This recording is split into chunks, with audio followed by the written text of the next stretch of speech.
Japanese researchers say fish caught in waters off the Fukushima Daiichi nuclear plant absorbed large amounts of radioactive cesium immediately after the accident, rather than gradually accumulating the material over time. We concluded that the fish absorbed cesium in large quantities shortly after the nuclear accident in March 2011. Last August, the operator of the plant detected radioactive cesium at 380 times the government safety standard in a single rock trout. A fish was caught about 1 kilometer off the coast of Minami-Soma City, Fukushima Prefecture. Researchers at the National Research Institute of Fisheries Science analyzed an organ called the ear stone to pinpoint the precise time when the fish absorbed the radioactive cesium. The technique is reliable because the organ is known to grow in layers like growth rings in a tree. They found the highest level of radioactivity in the layer formed between the spring and summer of 2011. Watanabe says he expects the level of radioactive cesium to decrease gradually in fish in the area. The European Union has proposed to its members new nuclear safety measures. They would require periodic reviews of all reactors by multinational experts. The EU's executive arm, the European Commission, put out the new safety directives draft on Thursday. The goals are to increase transparency and set up what it calls a European system of peer review for nuclear power plants following the Fukushima nuclear accident in 2011. The directives require legally binding peer reviews every 6 years for all 132 nuclear reactors in operation in the bloc. The Commission would form a verification committee to urge member nations to step up safety should problems be found at any plant. The proposals include boosting the independence of national regulators so that special interests cannot override safety objectives. The Commission also wants to obligate member states to build emergency response centers on the premises of nuclear plants to effectively cope with any emergency. It aims to have the proposals approved by member nations next year.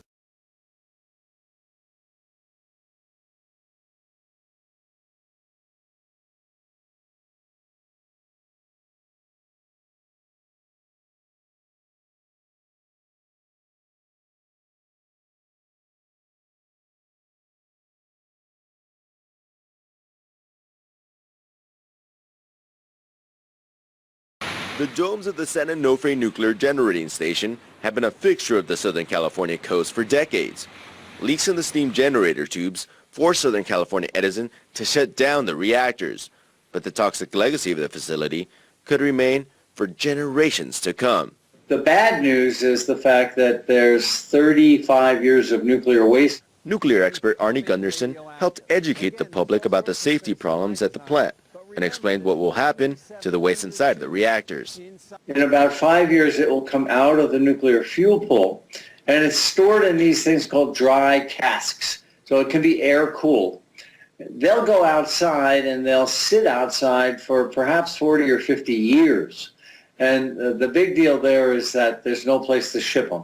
Congress and the Obama administration defunded a planned nuclear waste repository. Millions of pounds of radioactive material will stay at the San Onofre site. With no place to go, used nuclear fuel is held at dozens of temporary locations around the U.S. There are still safety concerns and lingering financial issues at the shutdown power plant. Utility company SoCal Edison has charged ratepayers hundreds of millions of dollars over the last year and a half without producing any energy at San Onofre.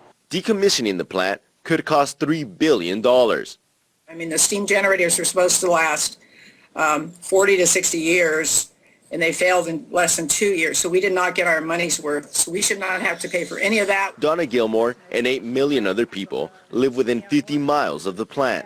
The shutdown will force SoCal Edison to lay off more than 1,000 workers. Gilmore worries the managers at the plant will put profits over safety. I'm concerned that they're just cutting the numbers and not making sure they have the right people in the right place to manage that waste. Gunderson believes the shutdown is one of the most significant events in the history of nuclear energy. And the industry is very concerned that now that citizens realize that they can do it, there may be more citizen action to shut down more nuclear plants. 4 nuclear plants have closed in the U.S. this year. In California, it will still be many more years before this scenic oceanfront is nuclear-free. In Los Angeles, An unusual kitten born yesterday in Oregon is getting national attention. It has two faces. Veterinarians say the first 24 hours will be critical. Keely Chalmers tells us how the kitty is doing. This is Deucey. Less than 2 days old, and this little kitty is already making a big impression. There you go, Deucey. It's okay. The first was on owner Stephanie Durkee. The kids actually found him and came in and said, There's a kitty with two heads. Mom, there's a kitty with two heads. And I said, I think you guys are just tired. You're crazy. I said, that doesn't happen. But they were right. Deucey was born with two faces. And there's the other one. Rejected by her mother, the rare kitty now has a new mom. She's bottle fed.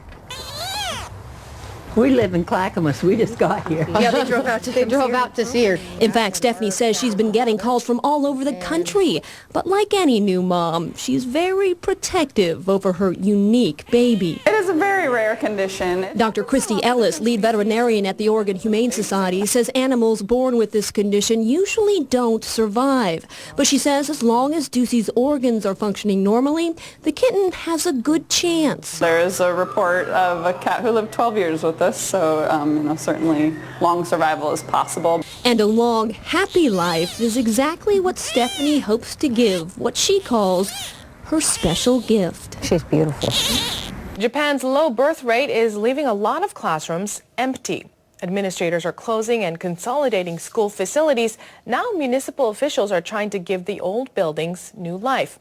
In one case, a business stepped in and replaced the students with sturgeon. It still looks like a junior high school on the outside, but on the inside, it's a facility for raising fish.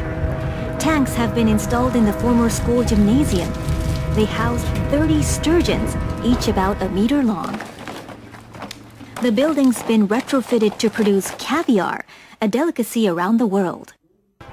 This ceremony marks the completion of the facility's construction.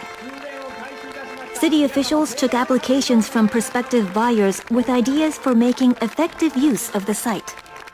They selected an interior decorating company that had proposed a two-pronged plan: solar power generation and sturgeon cultivation. Katsushige Matsuda heads the fishery subsidiary the company has established to culture the sturgeons. He's a 30-year veteran of a regional fishery co-op. There he was involved in fish and seaweed cultivation, and he happens to be a graduate of this very school.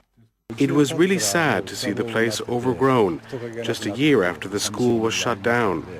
I really want to make this into a lively place again.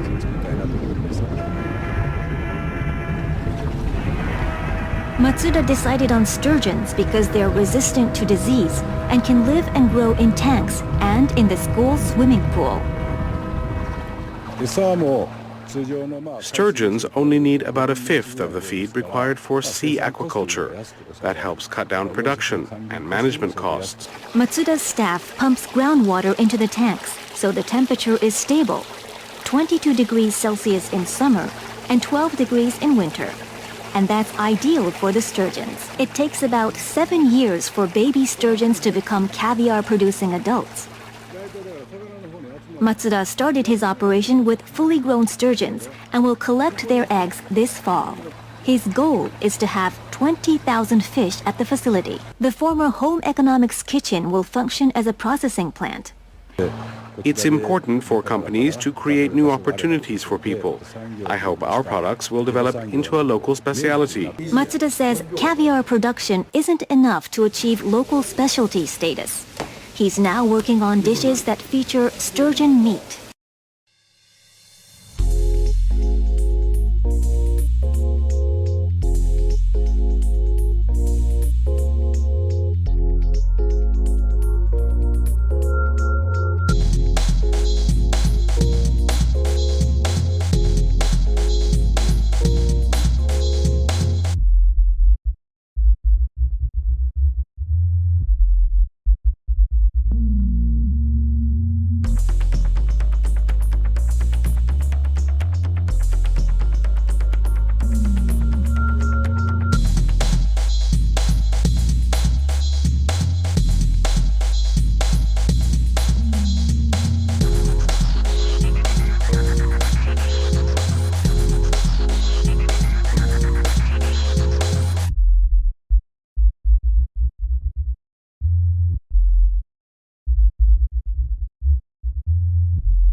Today, I state clearly and with conviction America's commitment to seek the peace and security of a world without nuclear weapons. Of a world without nuclear weapons. This matters to people everywhere. Some argue that the spread of these weapons cannot be stopped, cannot be checked. Such fatalism is a deadly adversary. For if we believe that the spread of nuclear weapons is inevitable, then in some way we are admitting to ourselves that the use of nuclear weapons is inevitable. To denounce a call for cooperation is an easy but also a cowardly thing to do. That's how wars begin. That's where human progress ends. But make no mistake. When we fail to pursue peace, then it stays forever beyond our grasp. Forever beyond our grasp. Forever beyond our grasp. It will take patience and persistence. But we must ignore the voices who tell us the world cannot change. Human destiny will be what we make of it. Let us bridge our divisions, build upon our hopes, and accept our responsibility to leave this world. To leave this world more prosperous, and more peaceful than we found it. And more peaceful than we found it. And more peaceful than we found it. My name is Christoph Waltz. My name is Alec Baldwin. My name is Naomi Watts. Morgan Freeman. Martin Sheen. Robert De Niro. Billy Kravitz. And I demand zero. Zero. Zero. Zero. I demand zero. Zero. Zero. Zero. I demand zero. Zero. Zero. Zero. I demand zero. Zero. I demand zero. Zero. I demand zero. My name is Michael Douglas, and I demand zero. The world must stand together to prevent the spread of these weapons.